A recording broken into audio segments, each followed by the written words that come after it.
ये इस Lakshmi sir statistics में यूट्यूब चैनल है। आज हम लोग स्टैंडर्ड 11 के अंदर जो लेसन हम लोग करें लेसन नंबर 8 में क्वेश्चन नंबर 7 हम लोग देख रहे हैं। 2014 मार्च 1 ब्रॉड फर्नीचर 7000 गुड्स 1500 मशीन 20000। अगर हम ये देखा जाए तो 2014 मार्च 1 इधर कैपिटल लेके आ रहा है तो furniture account data stock of goods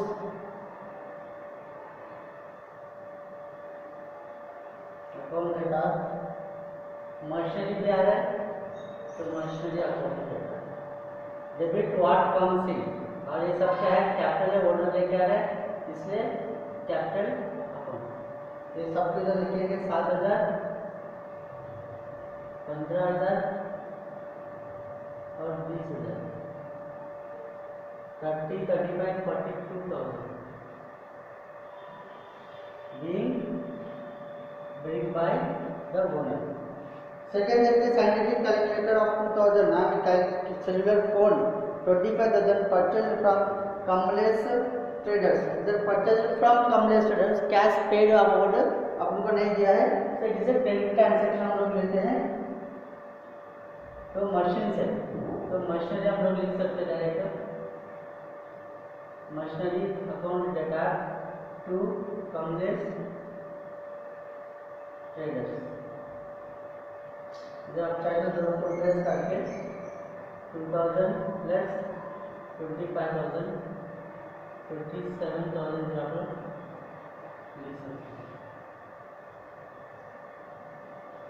इसके बाद fan 2500 purchase for house hold use by giving goods 3000। हमने फैन लिया है तो ये क्या है ड्राइंग है, घर के लिए बोला हाउस होल्ड इसलिए drawings account data to sales goods given other than आप सेल्स भी यूज कर सकते हो या इसमें भी परचेज वर्ड क्योंकि ड्राइंग है तो परचेज वर्ड भी आप लोग इधर यूज कर सकते हैं। कितना सामान गया 3000।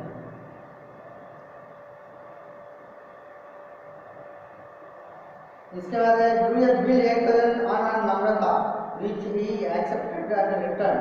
नम्रता को बिल दिया है हम लोगों ने, वो एक्सेप्ट करके रिटर्न दिया तो मेरे को क्या आता है बिल रिसीवेबल मेरे को आता है क्योंकि मेरे पास आ रहा है एक्सेप्ट कर उसने दिया सामने वाला एक्सेप्ट कर रहा है इसलिए मेरे पास बिल आता है तो bills receivable account data to नम्रता।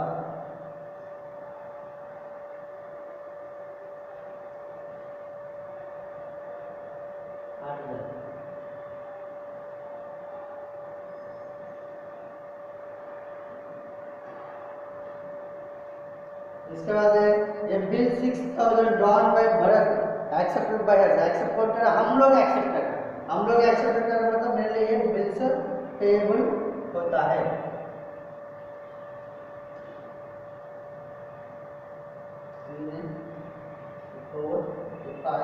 तो बिल्स पेएबल होता है वो एक्सेप्टेड वी आर एक्सेप्टेड हम एक्सेप्ट कर रहे हैं तो ये नंबर तक 5 है।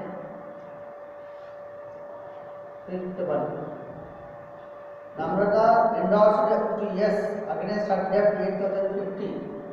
नम्रता का जो बिल है मुझे जो बिल मेरे को मिल रही है ये बिल मैं किसको दे रहा हूँ जो यस को दे रहा हूँ। Yes is the receiver yes account data to bills receivable of Namrata. ये भी हम लोग लिख सकते हैं नाम के साथ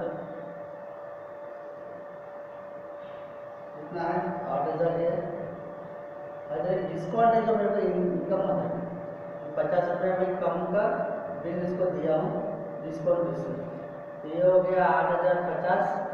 ये बिल 8000 का है और 50 रुपये में कम दे रहा हूँ। इसके बाद ये 7 goods 8000 were stolen from the godown for which the insurance company accepted a claim 75% of the amount। ये 8000 का जो गोडाउन में कुछ है जिसका सामान चोरी हो गया तो हम उसको इंश्योरेंस किया रहते हैं तो इंश्योरेंस कंपनी ने बोला मैं 75% आपको पैसा दे दूँगा मतलब 25% मेरा लॉस होता है तो वो भी अपन को इधर दिखाना पड़ेगा इंश्योरेंस कंपनी अकाउंट।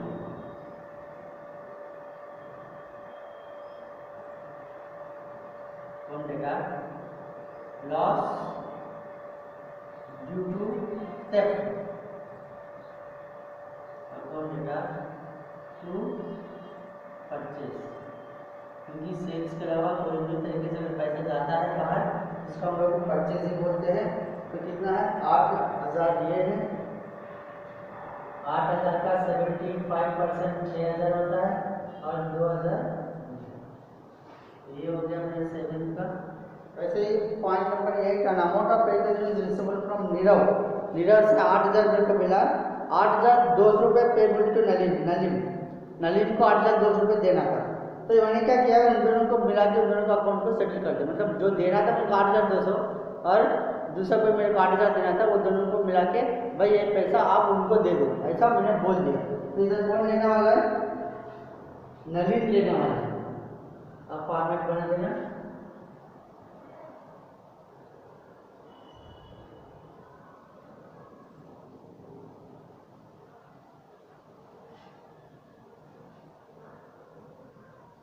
तो डेट है 8 नलिन,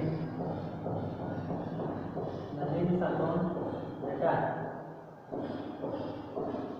टू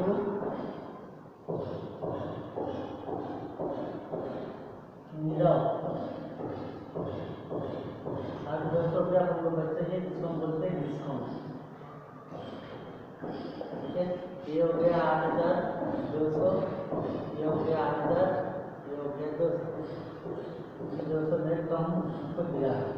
उसके बाद 9 है cash from Rajendra for bad debt recovered, bad debt recovery. जब हम लोग कैश है तो कैश ट्रांजैक्शन में चला जाता है, लेकिन इधर हम लोग जनरल प्रॉब्लम में लिख रहा है तो ये बैड डेट रिकवरी का है। अब चाहे तो इसको नहीं भी लिख सकते हैं। ठीक है,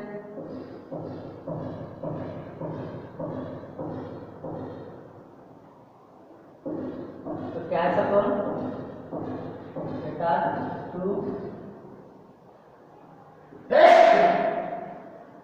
बैड डेट्स रिकवरी, कितना है 2,000।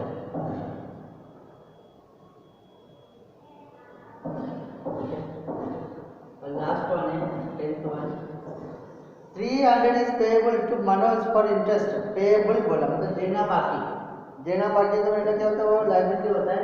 तो ये हो गया interest account data to interest payable.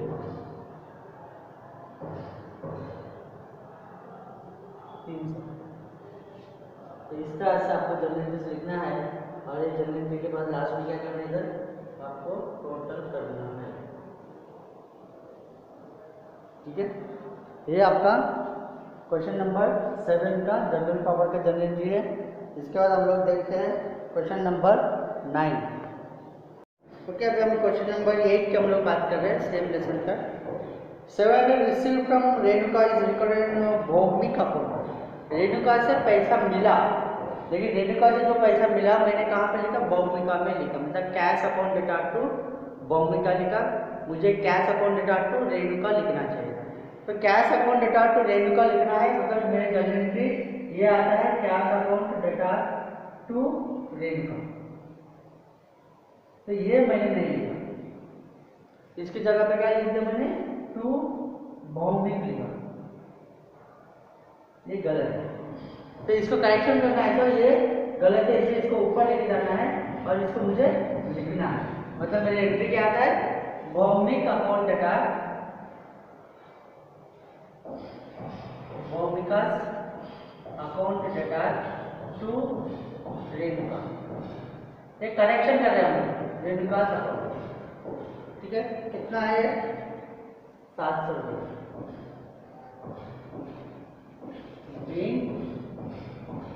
Rectification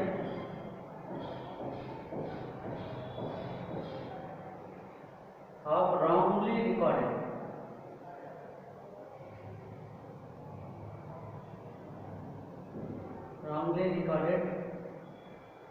Bhowmik account instead of Renuka, ऐसा आपका नरेशन आप लिख सकते हो। ठीक है। और इसके बाद है 1000 received from Upadesh for bad debts return in the past which is credited to Upadesh account. 1000 receive किया है हम लोगों ने, 1000 रिसीव किया तो क्या किया, बैड डेट रिटर्न है, बैड डेट मतलब पैसा आता है और उसकी जगह पर मैंने उपदेश लिखा है, तो उपदेश कैंसिल कर रहा हूँ, Upadesh account data to bad debts return.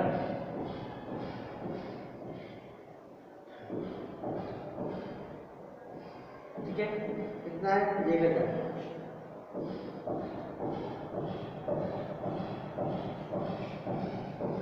इसके बाद है थर्ड वाला,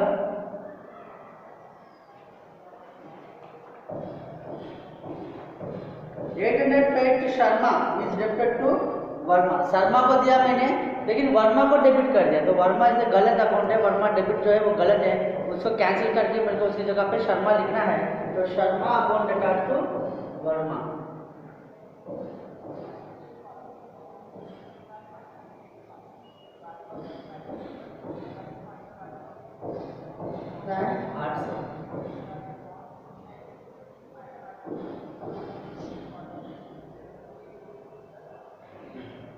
$200 paid for insurance premium is debited to drawing account.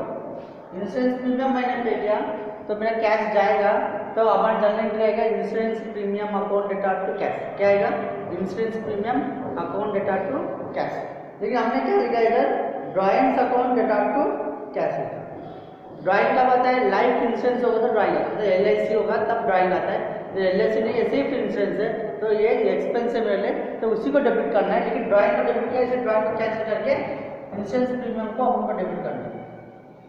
Insurance premium account data to एक ड्राइंग में कैंसिल करना, क्योंकि पहले हम लोग ने ड्राइंग को क्रिएट किया था, इसलिए उसको कैंसिल करके हम लोग तो उसकी जगह पे जो लिखना चाहिए मुझे इंश्योरेंस वो मैं इधर लिख रहा हूँ कॉलम में।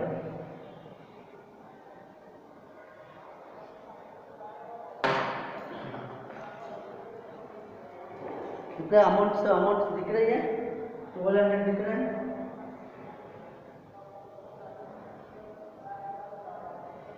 ओके, इसके बाद फिफ्थ वाला है old furniture 6000 this is sold for 5800। Old furniture मैंने बेचा, बेचने तो मेरा क्या आएगा, कैश आएगा, कैश अकाउंट डेटा। बेचने से लॉस भी हो रही है, loss on sale of old furniture, ये आएगा 5800, ये आएगा 200, इधर आएगा टू ओल्ड फर्नीचर, ये आएगा 6000।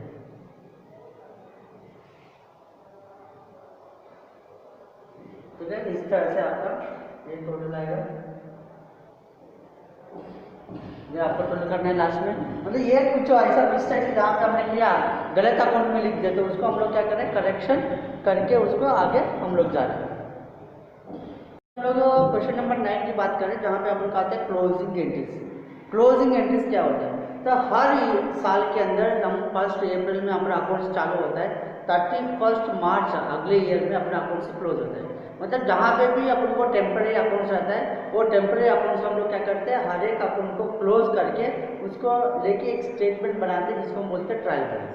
तो ये ट्रायल बैलेंस में जो भी बैलेंसेस हम लोग लिखते हैं वो हर एक अकाउंट को क्लोज करने के बाद आने वाला अमाउंट है, इसलिए हम क्लोजिंग एंट्रीज लिखते हैं। मतलब हर एक अकाउंट को क्लोज करके it will be transfer to trading account या प्रॉफिट एंड लॉस अकाउंट। कहाँ पे, ट्रेडिंग अकाउंट को, प्रॉफिट एंड लॉस अकाउंट को, कैपिटल को जो ट्रांसफर करते हैं उसी को हम लोग क्लोजिंग एंट्रीज बोलते हैं। तो ट्रेडिंग अकाउंट में क्या आता है, ट्रेडिंग अकाउंट में वो ट्रांजेक्शन आता है जो डायरेक्ट एक्सपेंसेस होता है। डायरेक्ट मतलब कहाँ पे, जहाँ पे मेरे को प्रोडक्शन के समय पे खर्च करता हूँ।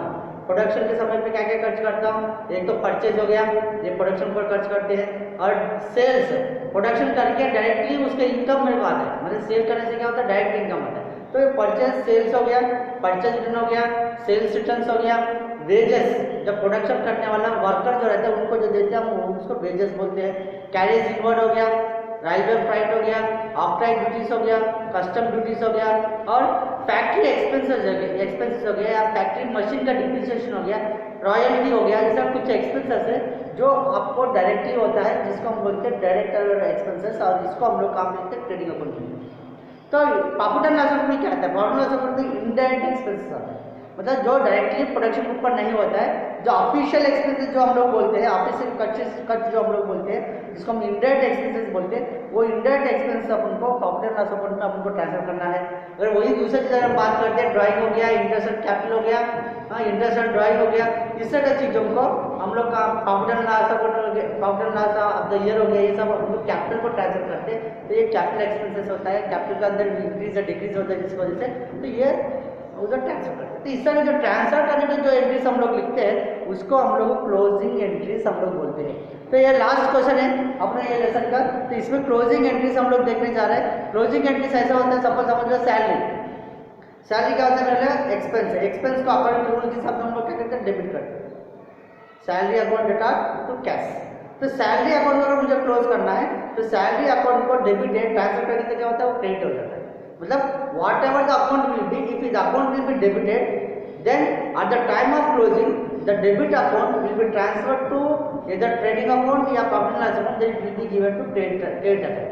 मतलब डेबिट जो रहता है अकाउंट वो क्रेडिट में आता है, और क्रेडिट में जो रहता है वो डेबिट होता है, और दूसरा होता है trading account, profit loss account. तो ये आपको ध्यान देना है। अगर एक्सपेंसेस है तो इधर आपको क्रेडिट करना है, क्योंकि हम उसको क्लोज कर रहे हैं। जनरली जो फॉर्मूला होता है उसको हम डेबिट करते हैं, एक्सपेंसेस को अकॉर्डिंग नामलागुण के साथ हम एक्सपेंसेस को डेबिट करते हैं। लेकिन क्लोजिंग एंट्री में तो उसको हम लोग क्या कर रहे हैं? ट्रांसफर कर रहे हैं। ट्रांसफर कर रहे हैं इसलिए उसको रिवर्स होता है। ये आपको ध्यान में रख के ये सम को आपको देखना है।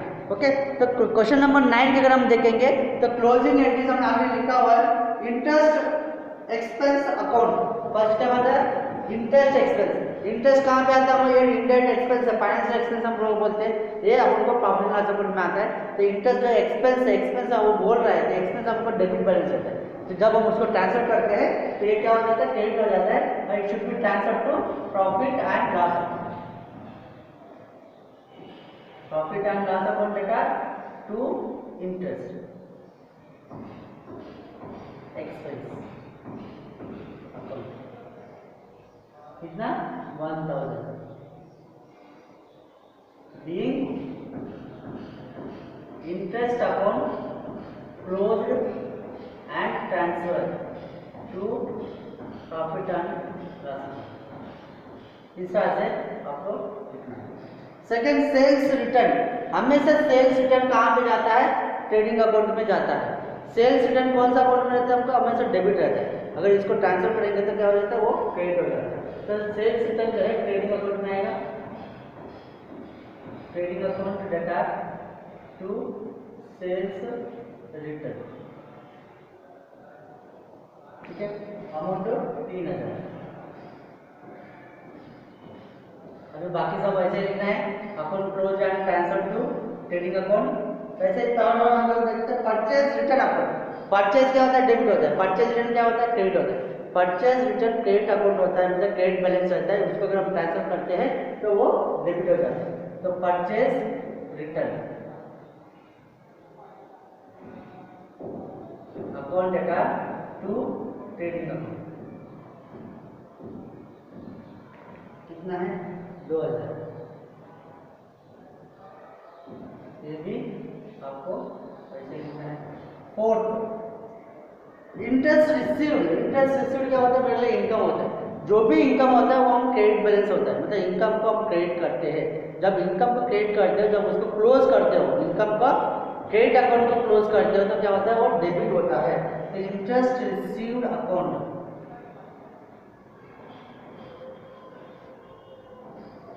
Data to profit and loss कितना है? 800।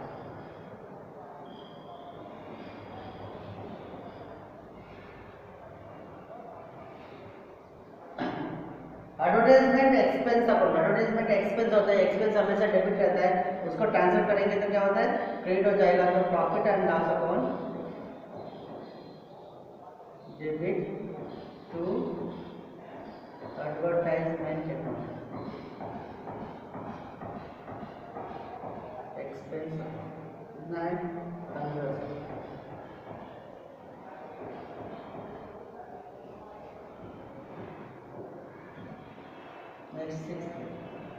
सैलरी, सैलरी एक्सपेंस होता है, एक्सपेंस हमेशा डेबिट रहता है, हम उसको ट्रांसफर करते हो क्रेडिट हो जाता है। तो profit and loss account debit to salary, salary expense है इसलिए हम एक्सपेंस हमेशा डेबिट रहता है, उसको ट्रांसफर करके क्या होता है वो क्रेडिट हो जाता है 4000।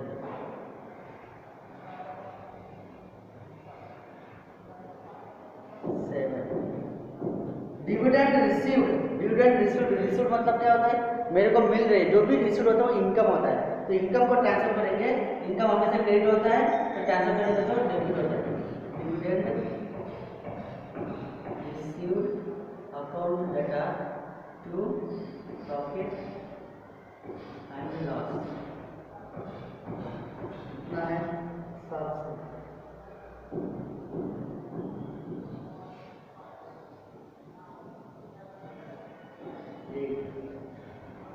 परचेज अकाउंट, परचेज हमेशा डेबिट होता है, उसको ट्रांसफर क्रेडिट करना पड़ेगा, तो ट्रेडिंग अकाउंट इधर होता है, trading account data to purchase, trading account data to purchase account 5000। ठीक है, और लास्ट एक एंट्री है सेल्स अकाउंट। सेल्स हम जब भी करते हैं तो गुड्स गोस आउट होता है, जहाँ पे हम लोग सिंपल जनरेटर के हिसाब से क्रेडिट करते हैं, तो इधर हम क्लोज कर रहे हैं तो उसको हम क्या करते हैं डेबिट करते हैं, रिवर्स होता है। Sales account data to trading account, तो इसका अमाउंट होगा 10,000। ठीक है, तो इसको हम क्या करेंगे लास्ट में इसका टोटल करेंगे, जो भी रहेगा 9th, और इसको हम क्या करेंगे टोटल करेंगे लास्ट। ठीक है, तो इस तरह से आपका एक क्लोजिंग एंट्रीज लिखते हैं। क्लोजिंग एंट्रीज में एक ही चीज आपको ध्यान देना है, अकॉर्डिंग टू रूल्स के हिसाब से अगर उसको आप डेबिट कर रहे हो तो क्लोज होता है वो क्रेडिट हो जाता है, अकॉर्डिंग टू रूल्स के हिसाब से अगर वो क्रेडिट कर रहे हो तो क्लोजिंग टाइम में वो डेबिट हो जाता है।